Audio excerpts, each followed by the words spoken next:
On average, we lose about 20 pounds of fall applied nitrogen per year. So if you've had a reasonable amount of precipitation in the last couple months, then you can assume that you definitely have probably lost more than normal.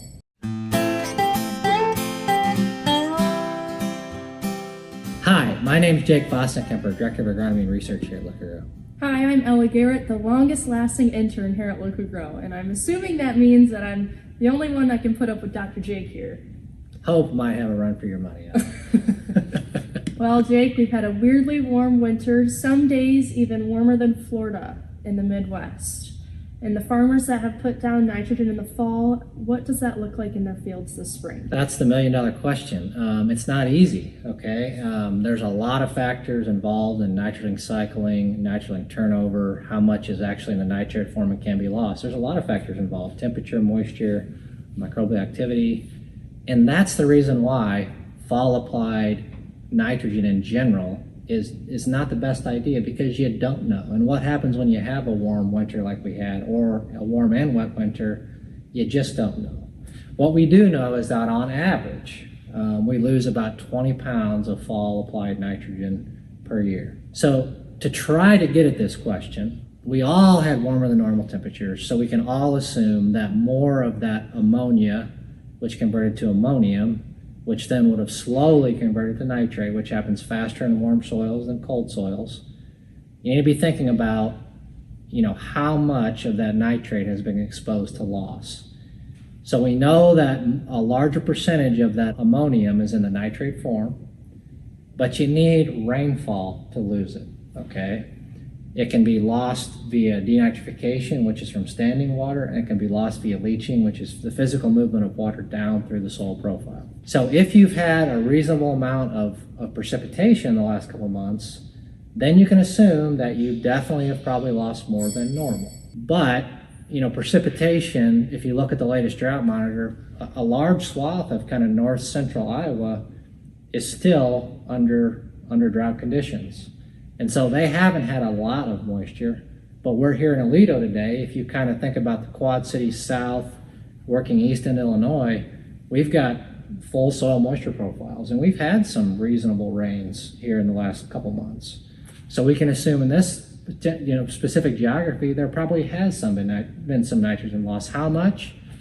It's hard to say because of a lot of factors, and that's why I generally don't recommend fall applied anhydrous in general, or fall applied nitrogen in general. Is it a waste of time to side dress nitrogen this spring if we put nitrogen on last fall? Well, again, I think it's hard to answer that question, but if you have had a lot of rainfall in geography in the last couple months when a good chunk of that nitrogen would have been in the nitrate form, the answer is probably, although that's an educated guess on my part. If you're in an area where you haven't had a lot of rainfall, you probably don't need necessarily make a unplanned side dress application. But again, that's also a guess on my part. The one thing you can do to get a better idea of how much nitrogen might be left is use something called a pre-side dress nitrate test. You typically do that around V3 to V4 in corn. You're looking to have somewhere around 20 to 25 part per million in the top foot. And if you have 20 to 25 part per million on the top foot, that indicates that you're generally good to go. If you have less than that, there's some equations that I can provide to our sales team that can tell you how much more nitrogen you need to put on based on the soil nitrate and part per million, okay? So that's really, other than guessing based on precipitation, that's really the best way to know. Now that, just to be clear and honest, that test isn't perfect. And the reason it's not perfect is, you have to take the samples, ship them to a lab, get the answers back. That could take a week, okay? So there's a timing thing involved. Number two, those nitrate levels can be highly variable. Doesn't mean it doesn't work. It just means that you can't take one sample in an 80 and think you're gonna have the answer. You need to take 6, 7, 8 samples in an 80 if you want a reasonably correct answer, okay? So valuable tool, but needs to be done appropriately if it's going to help you make effective decisions.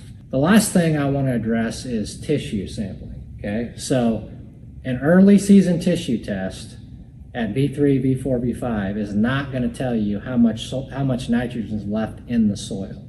What you want to know is how much nitrogen is left in the soil.